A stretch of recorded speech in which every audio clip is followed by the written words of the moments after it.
Yeah. So first of all, thank you for having us. It's been wonderful to hang out. It's a beautiful aircraft. Thank you. And our understanding is it's been in your possession since 2011. Is that right?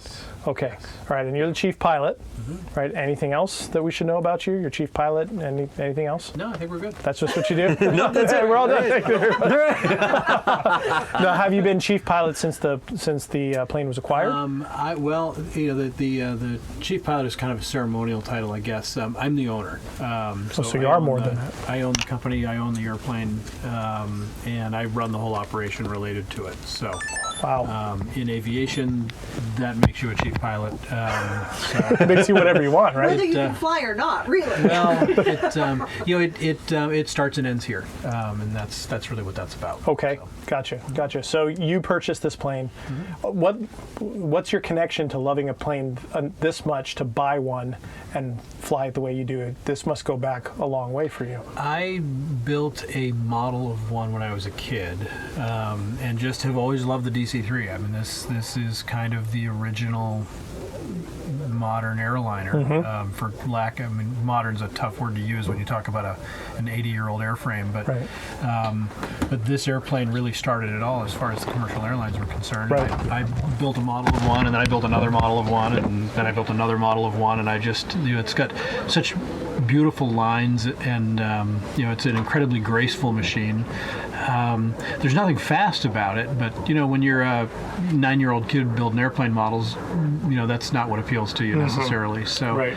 And then I just, when I was a little older and driving around doing things, you would see one every now and then, and I was working as a line boy at an air show in Massachusetts, and there was one that flew in, and I walked all around it, and I had a camera, and I took about 7 million photographs of it, some of which I still have. A couple years after that, I was living in Allentown, Pennsylvania, and there was one at a museum that was being restored, and me and one of the guys actually here, Mark, he and I used to go out and hang out with those guys, and then eventually they let us help out, and we got to help do a spark plug change and do an engine run, and I just kept coming back to it, and this airplane was operated by Era Alaska Airlines out of Anchorage, and its maintenance base in the wintertime was Reno, Nevada. Okay. And my wife and I were living there at the time with our daughter. I had an airplane in a hangar, and this airplane was parked out on the flight line. And I used to go out and hug the landing gear and that sort of thing. And then the for sale sign wound up on it, and I thought to myself, well, yeah, okay, that makes perfect sense. Was there a literal for sale sign on it? Yes, yeah. Like in which window? Was it in the cockpit? They were actually hanging on the propellers. Really? Wow. Yes. And Did it have a price or just called No. best It offer? just said for sale. It was one of those if you have to ask. Right. But see, not being very smart, I went and asked. And they gave me a price that was actually really, really good. And it was even better because it came with 2 DC-3s and a whole room full of spare parts. Wow. But the only thing crazier than buying a DC-3 is buying 2. And that really spooked me, and I kind of went away and didn't act on it. And there was a fellow who sells airplanes for a living, and he came in, he saw an opportunity, he bought both airplanes and all the spares, and he found a buyer for one of them, and then the economy imploded, and this airplane wound up in his possession, and he just kind of, he flew it a little bit and just to kind of keep it getting a little bit of exercise. But it remained for sale for quite some time. And the whole reason why it wound up there in the first place was that it was being operated as a passenger airplane, and the FAA, after September 11th, decided that all airliners in the United States must have a ballistic cockpit door. Right. Which on a DC-3 doesn't make a whole lot of sense, because if you really wanted to, you could probably climb out the side window, crawl up the front, But we love the FAA. They know what they're doing, and they decided that that a bulletproof cockpit door was going to be important on a DC-3, and so it wound up getting parked. Okay. So it went through, and it was up for sale, and I was, for my own use, for the business use, was thinking of buying a King Air, which is a turboprop. Yeah. and I had an opportunity to go. We were racing an airplane at the air races, and our race pilot was helping out a fellow by the name of Clay Lacey, who's a fairly famous. Yeah, we know Clay. Yeah. And Clay had his DC-3 in Reno and needed help flying it back home to Van Nuys. And one conversation led to another, and I had the opportunity to be his co-pilot on that flight. And we had Dick Rutan in the back of the airplane, and so I wound up sitting at a Greasy Spoon coffee shop in Lancaster, California with Clay Lacey and Dick Rutan and me. And just, with my arm over the back of the seat trying to act like, this happens all the time. Right. So now you know how we feel right now. Right now, yeah, exactly. Oh, well, I'm exactly. But what really happened was flying Clay's DC-3 with him. I mean, ignoring the fact that, we're flying with someone who is, to me, is just someone you would aspire to be like. Ignoring that entirely, I absolutely fell in love with the airplane. It was my first time being on one. It was my first time flying one. And it was just such an amazing experience. And, when I, my dad knew I was getting to fly with him. And so my dad was texting me like, well, how did it go? How did it go? How did it go? And we just went out and we had so much fun that we didn't get right to Van Nuys as quick as we thought we would. And when I finally resurfaced and, I was sort of yammering on like an excited little kid, to my wife and to my parents. And Clay and I had this sort of happenstance conversation where I'd mentioned to him that I was thinking of buying a Kinger, and he said, "Oh, you don't want one of those." He said, "You got to get one of these." And I thought, well, if Clay says so. right. Could be worse. Tells you to buy it, you buy it. Yeah. So I reached out to a dear friend of ours that I knew through air racing to see if he happened to know anybody who could help me find a DC-3. Well, it just sort of turns out one of the things I didn't know about him was that he restores DC-3s. Not a very good listener. So we went and we started to search for DC-3s, and we looked at 4 different airplanes. This being one of them, and there were 3 others. And we settled on this one. Mechanically, it was in the best shape of the lot. It had flown most recently. There was a whole bunch of things that you look at when you get into an airplane this old. And what I didn't want to do was what, some of the airplanes that are on this field right now, they were really scrap heaps. And people have brought them back from dead. This airplane was not near there, but it was well on its way. It needed a whole lot of love to get it to where it is. So we bought it and we thought, well, that'll be fun. But there was some funny stuff that went on. Pilots we're not really that prone to superstition, but we tend not to try to tinker with the universe too much, just in case we're wrong. But I had decided that if I did this, and I wasn't completely committed, but I decided if I buy a DC-3, I'm going to put it in Pan Am's post-war colors, in honor of a dear friend of ours, Mark, who's with our team. His father was a Pan Am mechanic for a long time and then got into flying at Pan Am and was eventually sold to United Airlines. But we were going to do that in his honor. So I went into the FAA's registry and found that there was one registration number in the registry that was still available that had been on a Pan Am DC-3 at some point. Oh, wow. And that's the number on this airplane. So cool. So I plugged in my $10 to reserve the number.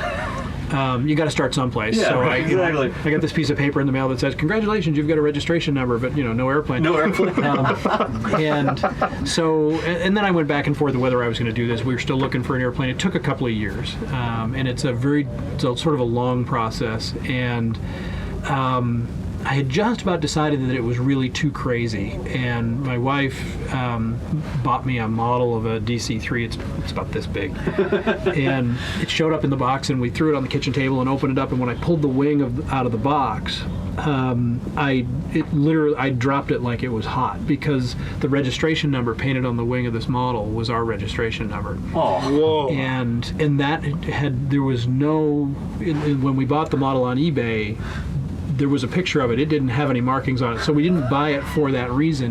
This is how it showed up. Wow. That was the only thing on it. The rest of the airplane was just silver, but it had NC 33611 on the wing.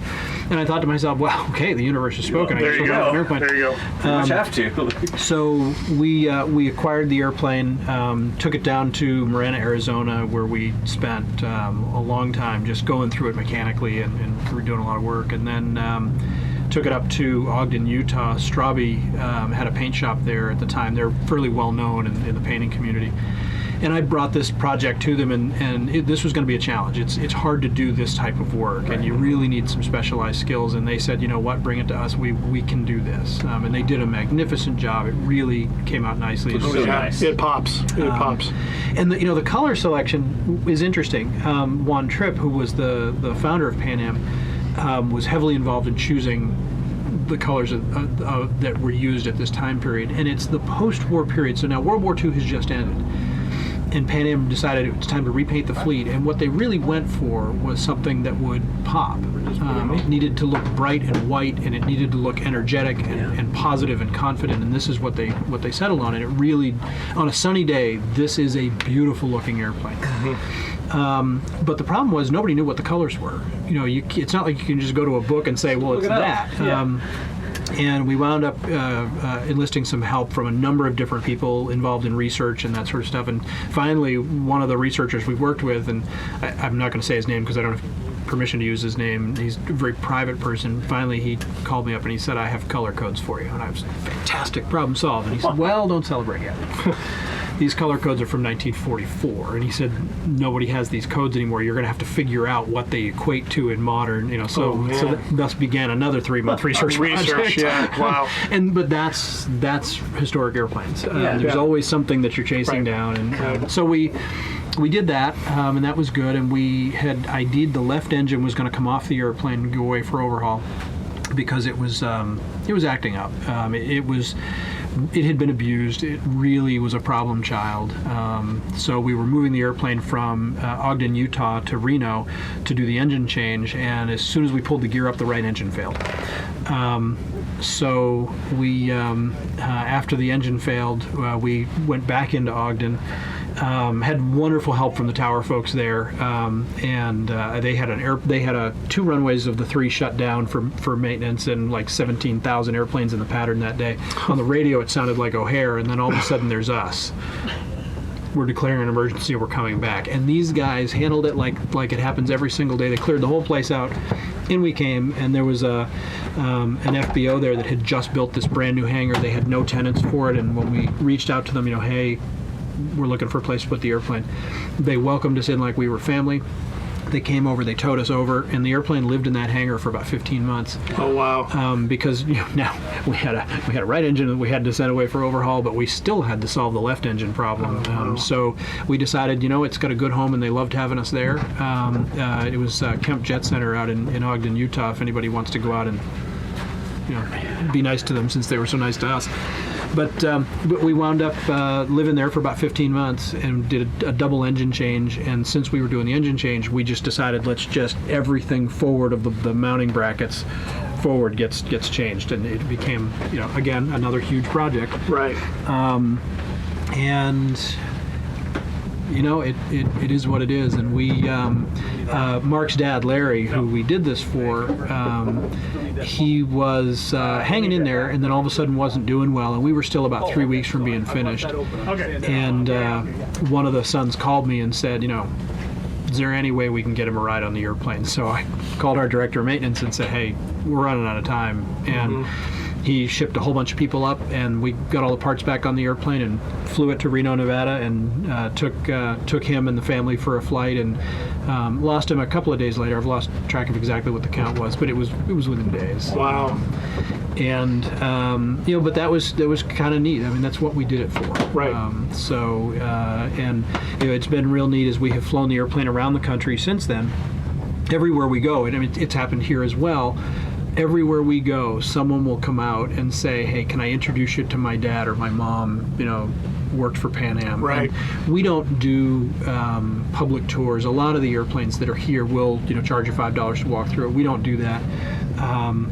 But for Pan Am people, we bring them on board, and we've sat here and pulled snacks out of the galley and heard some incredible stories about what it was like to work in that time period, and it's a lot of fun. And we had a woman come out. I think she was 93. She was one of their earlier flight attendants on the flying boats, and she came out and we gave her a set of wings, and she sat down here and told us stories about how she got hired and some of the the things that went on in the crossings, and it's just, it makes the whole thing worth it. Absolutely. Because it's this is not an easy enterprise. It's exhausting at times.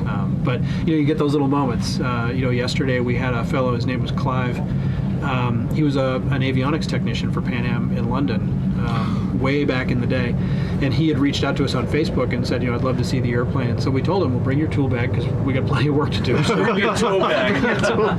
and but they came out and spent the day with us yesterday, and it you don't get that with a corporate jet. Right. And it's people who see this airplane that are attracted to it enough to come out and want to get close to it and want to see it, and those are people who truly, genuinely love aviation and love what it's about, and they recognize what the airplane stands for, and they'll come out.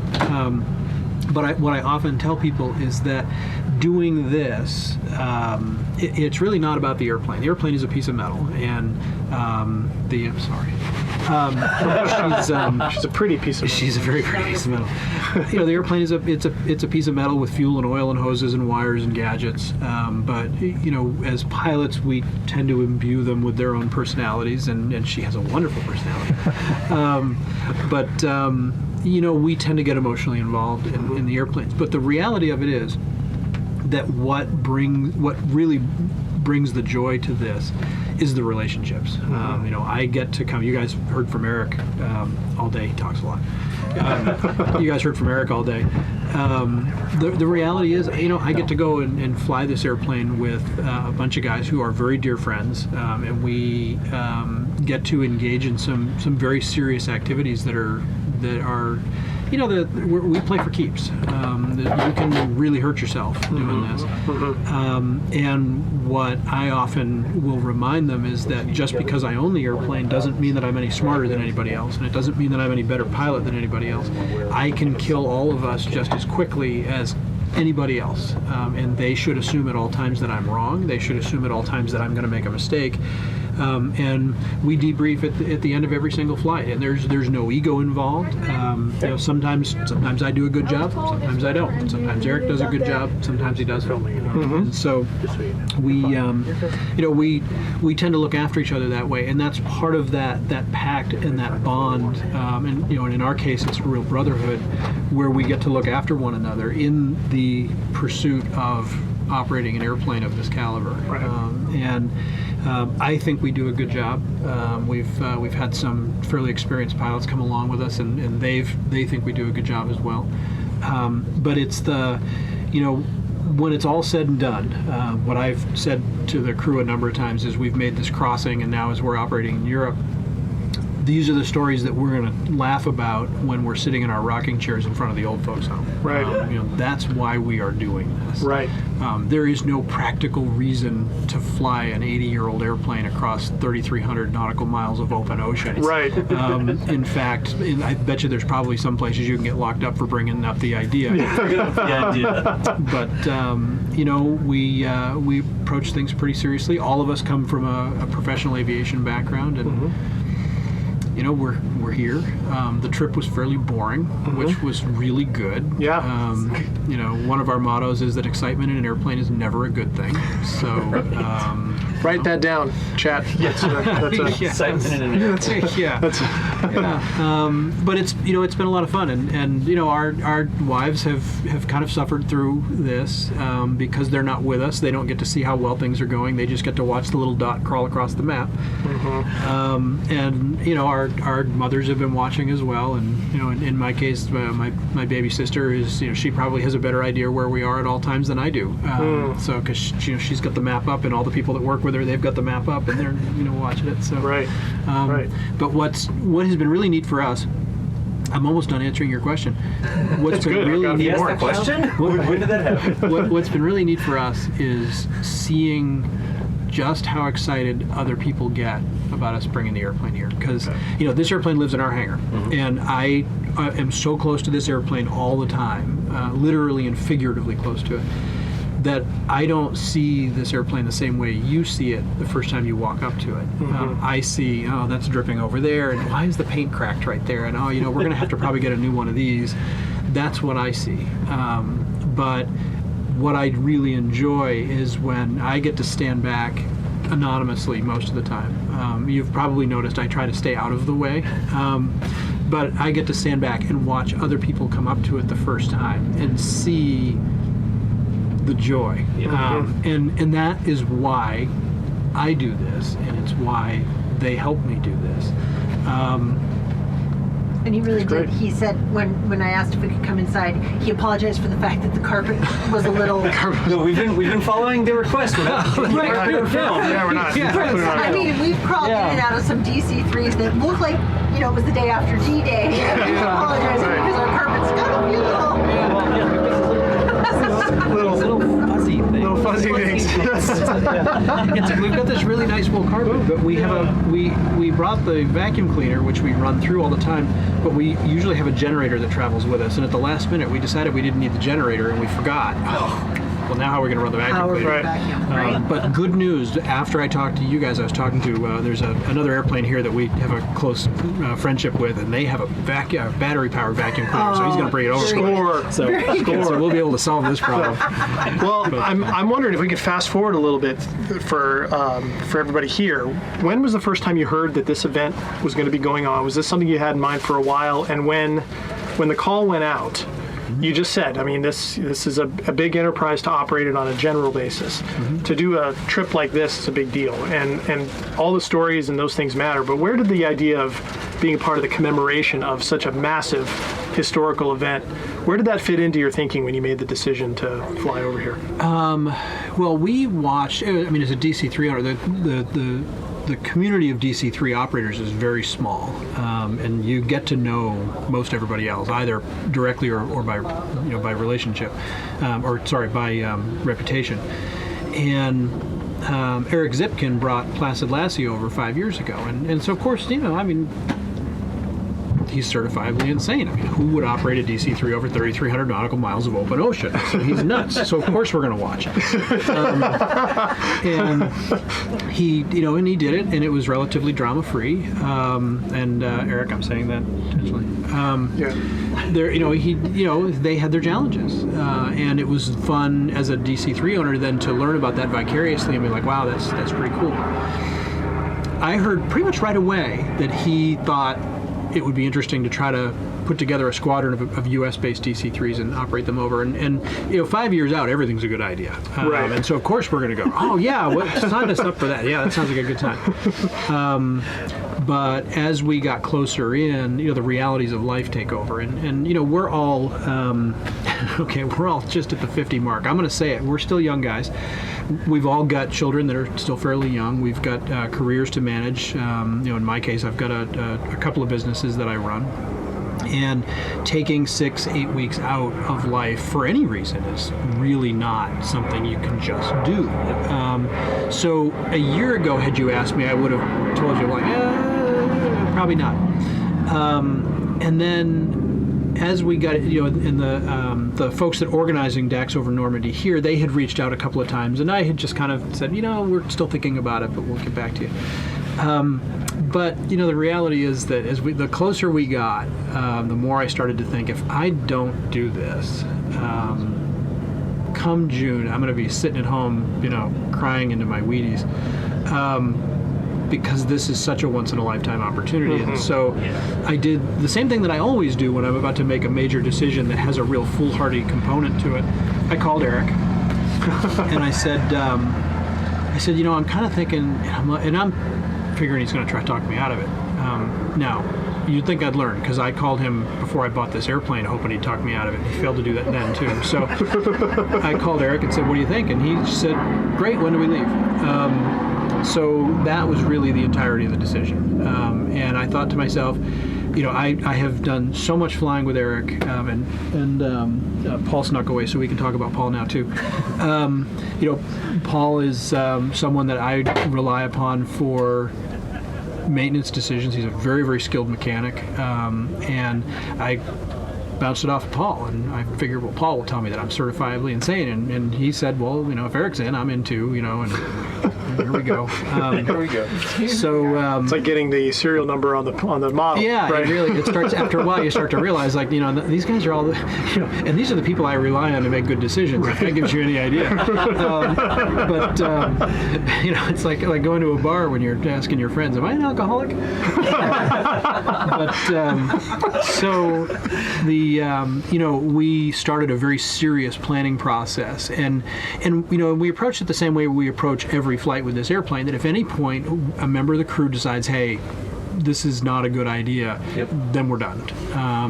And we went at the planning with quite a bit of vigor, and we approached it with a sort of a fatalistic view. That, I mean, at one point when we were getting ready to leave Iceland on the way here, I forget who it was, what member of the crew asked me a question and said, well, hey, after we get to Duxford, something, and I kind of looked at him and I blinked a couple of times and I said,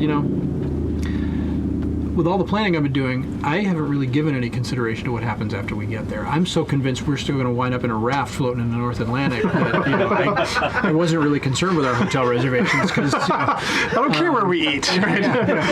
Clearly, I'm expecting to still be in that thing. Right.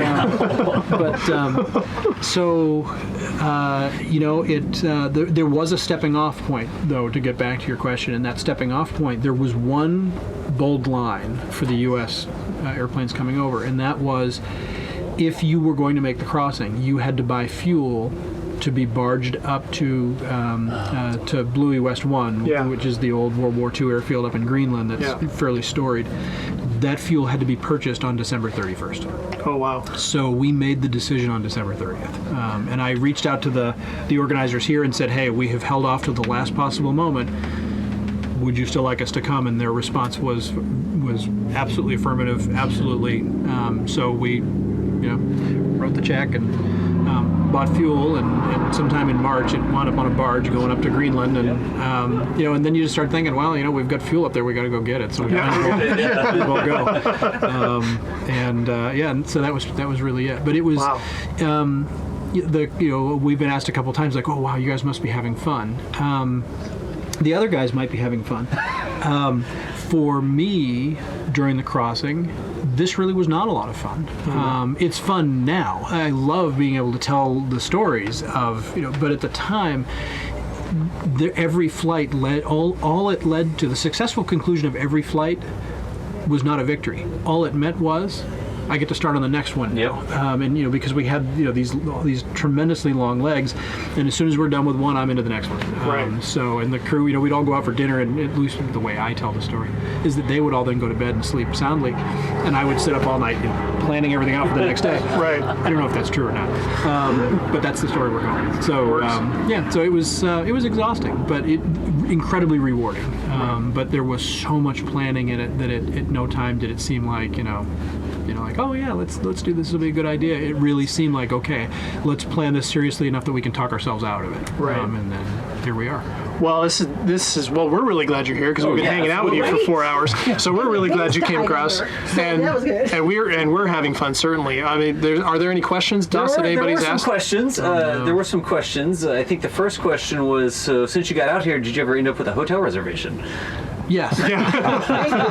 Good. There was some discussion of that we were going to wind up sleeping in the raft whether we wanted to or not. You're not like camped out in the plane here overnight or anything. The hotels are booked.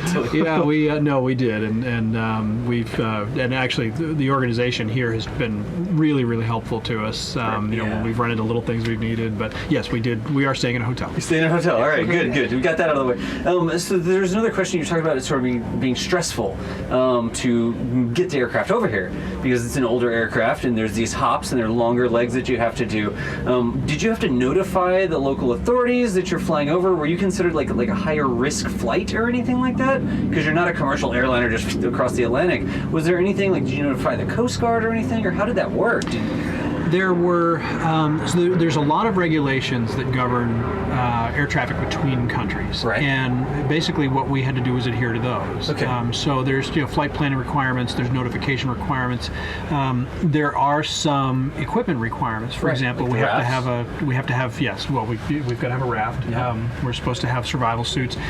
Those are now someone on the stream, because the internet, they always pick you out when you're wrong. I believe that the carriage of this stuff is advisory. They Okay. can't force you to. Boy, you'd be a fool not to. Yeah. But there are some things that are regulatory. For example, we're required to have an HF radio to Right. communicate with air traffic control. We will ignore completely the fact that HF radio is so antiquated as to be almost unusable, Right. and that we've got a satellite phone that will work a million times better. But as a regulatory requirement, even though we've got the sat phone and that's what we use, we still have to have the HF radio. Yep. Because this airplane is not equipped with one. The organization, and most of these DC-3s and C-47s are not, the organization applied for some cooperation with the oceanic organizations that, Right. that manage the traffic to get us waivers to be able to fly through their airspace without the HF requirement. And basically what that did was it just set up procedures that they knew we were going to be bouncing position reports off of airliners flying over our heads, Oh, wow. or calling in by satellite phone. And these things go on, and the organizing bodies have requirements, but they also they are flexible and will cooperate with you if Realistic, you're right? asking for the right things. Yeah. If you were just going to take your average Cessna 172 out and go to, they'd probably tell you no, because they don't want to have to come look for you. Right, exactly. They don't want that paperwork. Yeah, but the organization, the D-Day Squadron, which was led by Eric Zipkin, who was the guy who we watched, Yep. do it 5 years ago. They did a really nice job of putting together applications to all the different regulators to say, hey, this is what we are doing, and Right. this is how we're and they put requirements on the airplanes and the crews to make sure we were above a certain level of skill, so Yep. they could then turn to the regulators and say, look, we're not a bunch of bumpkins. We do know what we're doing. Our crews know what they're doing, and they were very, very helpful to us. That's great. That's fantastic. So there's some people with the PMDG here. Mm-hmm. There's people saying thanks. Extend my thanks. I've got 300 hours in the PMDG 737. Mm-hmm. Still, so here's another one. I want to thank him for the products they produced. The 737 sim greatly enhanced my knowledge and ability to work on the actual aircraft before I got actual Boeing. So there's a lot of people who know the PMDG sort of tie-in Yes. here as well. It's like posting up stuff that I wanted to share with you. Yeah. And so to all the PMDG customers out there, thank you. We love you guys. This is sort of funny. We've been joking around that Yep. I've been kind of hiding off in the corners and trying to. Every time you guys turn around, I act like I'm busy working on Busy. something. Right. That's what that was. Over Yeah. here. We kept saying he looks so busy. Let's not bother him. Yeah, scratching no, something it's, PMDG is one of my companies, and I am, online. I'm sort of the mouthpiece of the company. It's very easy to do that when you're behind a keyboard, Right. At 2 a.m, and you can edit very carefully everything you say before you post it. And but it's funny because I'm actually a fairly private person, and I really don't like. What we're doing today. Yeah, We're really trying to take it easy on you. Anytime, yeah. Yeah. No, I'm a very private person. I don't like people to know a whole lot about me or that sort of stuff. But okay, yeah. So ran for public office at one point. That made perfect sense. Do this, travel around to air shows, and Right. wind up on in videos and TVs and sort of stuff. It makes complete sense. But one of the things that I do really enjoy about this whole thing is exactly that. Is that I genuinely love aviation. It has been a key component of my entire life, and one of the things that I get to see and do with PMDG, which is my software company, is we make airplane simulations that other people get to use, and I hear things like that a lot, and that makes me incredibly happy because it's I get to help other people experience just how fun this really is. Yeah. And the people that are airplane geeks, we're sort of a unique lot. And so if I can Unique. We are. Unique's a good adjective. and if I can help other people get a chance to enjoy it, why not? That's what it's all about. You definitely are right now, and we really appreciate the time. When we came up next to the aircraft, we were sitting over here and we were talking about, okay, here's what's going on, here's the story, where we're at, the schedule for the day, and somebody in chat said, "You're sitting next to the PMDG aircraft." Oh yeah. Oh yeah. Yeah, we didn't know. Like, who are these people? Yeah. Watching, recognized the aircraft and told us what the deal was. And we're like, wait, what? Really? Yeah. Well, whoever said that, thank you. You know, and I'm flattered. You know, and this is you know, I love airplanes and I love airplane people. This is.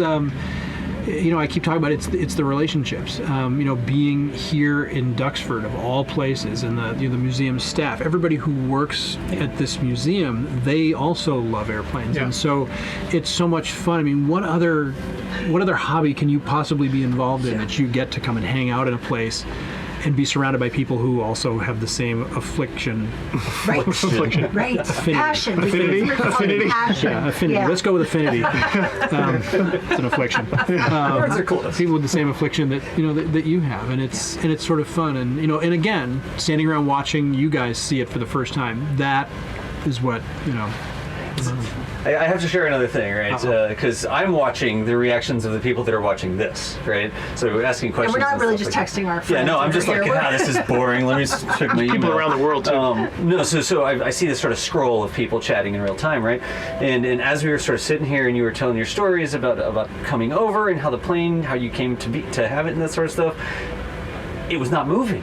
Nobody was saying anything in chat, and I'm like, are we still live? Do we have this? Is our internet dead or something? Because everybody was so engrossed in the story that you were sharing with us. I literally thought that the stream had died. We didn't have a connection anymore. And I kept typing, Bring this guy on status check.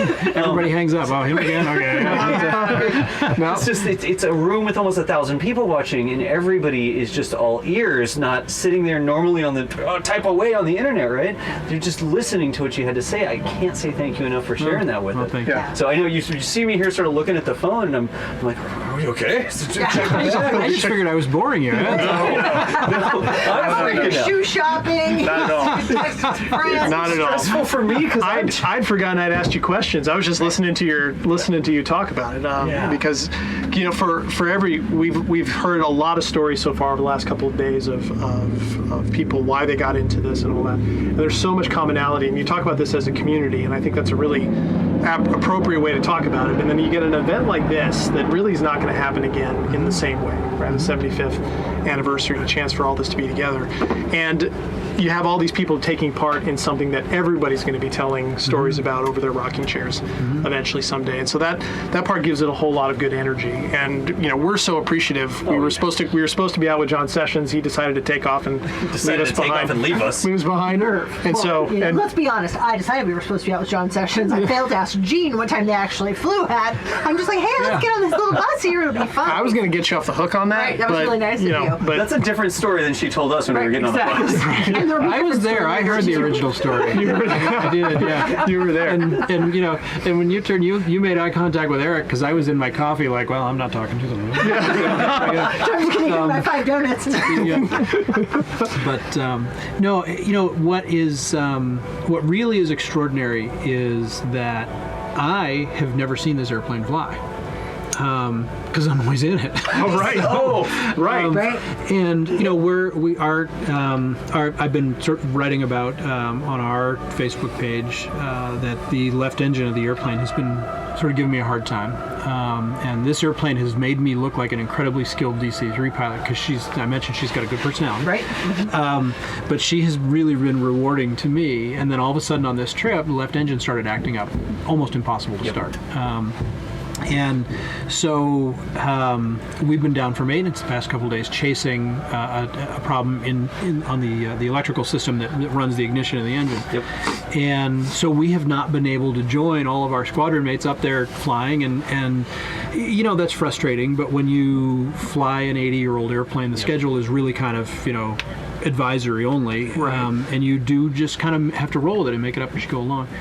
And what there was this silver lining in the whole thing, because you really do sometimes you have to look for that, that the journey itself is the adventure. And we were sitting here on the ground yesterday, sort of feeling a little blue because we knew we weren't going to be, joining them, and everybody else went to go off and fly, and here we sat. Yeah. And then we got to sit here at the tail of the airplane as, I think it was either 14 or 17. I've heard two different numbers, and I was too stunned to count.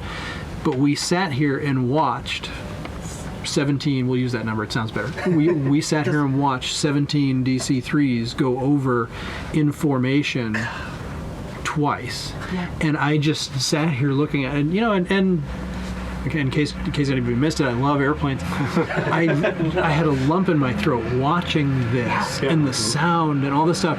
And I turned to Eric and I said, that's what we sound like. Because he and I are always up front there where it's really loud and we've got a million things going on. And so as one of the few members of the squadron that was on the ground, I went up to Eric Zipkin, our squadron leader, this morning. I saw him in the hotel lobby and I walked up and I patted him on the shoulder and I said, we were on the ground yesterday. That looked absolutely phenomenal. Yeah. And one of the other pilots turned to me and he said, did it really? And I said, you have no idea how good that looked. And he said, when we were in the formation, he said the air was rough. Everybody was kind of just barely hanging on.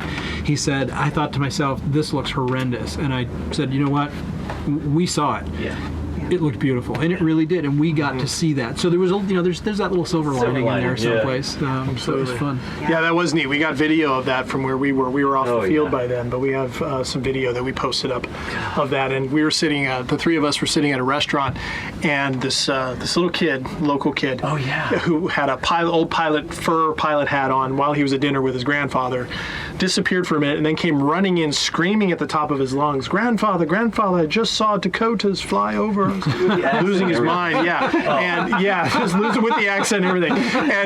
And one of them said, "It's really great hearing a British accent say Dakota. There's something about it, right?" It was pretty cool. But we have video of it that we posted that Julia got. And wow. So that's great that you found those moments. We've taken up so much of your time. We have. And I just wanted to say before we left that of all the things I love, and I was comparing stories with Eric, and his is slightly better than mine, so I'm not going to tell mine. But I had the same. My dad was a school teacher, and he became a pilot, and it changed my life. And I have this amazing experience. But what I love about pilots are you guys share this regardless. You get out here and there's no truly, and no one will normally say this about a pilot, but there's no ego in it. There's no anything. You've got John Sessions, you've got Paul, you've got these guys who have these amazing histories who people go, oh my gosh, do you know who he is? And I go, no, I don't. It's the guy I talked to on the bus. But you all are so... You didn't talk to me, you talked to Eric. I was getting my coffee. Y'all are so willing to share the experience because we know that that's how we're going to get the next generation interested in what we're doing. And I appreciate it so much because I know how much it changed my life to be around aviation, to have this. And to clue you in on this, Julia runs a nonprofit that is sort of the base for this live stream called Vectors, which is trying to bring aerospace education and career opportunities to students, particularly in Oregon and the Northwest, who wouldn't normally get opportunities to do that. And it's for the most part through virtual education opportunities like this, right? So we're watching this, we're recording it so that we can have these types of things to show these kids who might not get that opportunity. Every pilot we've talked to has a story of when they, like you mentioned, the model that you built as a kid, or the first time they saw a plane fly over, they knew that's what they wanted to do. We're trying to bring those possible opportunities to kids who might not get it otherwise. And so this is an amazing service you've given to us, not just talking with us for this, but making your crew so available, letting us hang around your airplane. We sat under the wing when it rained. When it rained. I brought us chairs. Yeah. And I think we probably took a divot out of all of your hearing. That was fantastic. That was fantastic. Yeah, no, it was great. And so we just really appreciate it, and just want to know that's why we're doing this. And this is free for anybody who wants to jump in and watch it. And we'll make sure we give you information. You can pass it on to your families and stuff like that. Yeah, you can pass it on to your families back home so they can watch, because we're going to replay this later today, over and over again, so that we'll give you the info so you can make it feel worse. This is not a sales pitch. No. So, but what is what you said about your dad. As a kid growing up, my family was not an aviation family, so I don't think anyone really knows where it came from for me. But I just, I'm about this big, all walking around staring at the sky, tripping over stuff, and I think actually our dog used to do that, and then I started doing it, and then it wasn't funny anymore. But there were people along the way. It's very easy for someone to think, oh, I could never be like that. Absolutely. It's very easy to think that, and and it really was not all that long ago for me looking at over this wall and saying, I'm never going to get that opportunity, even though it's what I want to do. And what allows someone like me to wind up standing here doing all of this, which, by the way, I mean, I wake up in the morning and walk out here, and if we don't get to fly, I don't care. I get to hang out here with the DC-3 all day. What gets someone from looking at it from the outside to standing where I'm standing is other people, and I keep talking about it's about the relationships. Yes. And I worked as a toilet cleaner at an airline, and I made some friends there. One of whom is here with us because he was an aviation guy also. And we met people and met other people and met people, et cetera, et cetera, et cetera. And along the way, a couple of pilots at the airline that I worked for started to take an interest in helping me be prepared for my tests and my exams. And then all of a sudden now you've got people that are sort of mentoring you to help you through the process. And when it was all said and done, when I got my first job flying, I called a fellow he was a chief pilot at the airline, and I said, how can I ever repay you for all of the time and energy and effort you've put into helping me achieve this? And he said, well, you can't. But you can reach over the wall and pull someone else up. Yeah. And that is what I find so many of us do. And some folks really evangelize on it. It sounds to me like that's what you're doing.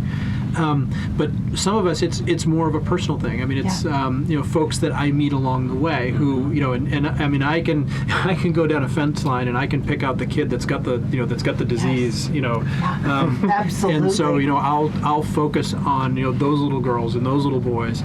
And we give them an opportunity to come out here and see the airplane and sit in the cockpit, and who knows, we might never see that person again, but we might be the ones that convince that kid that, hey, you can do this and you should. Yeah, because absolutely. it's certainly worth it. It's really fun. Yeah, and there are really good people in it that will help you get there. Yeah, So, yeah. It's a matter of finding those people and not giving up. Yep. yeah, absolutely.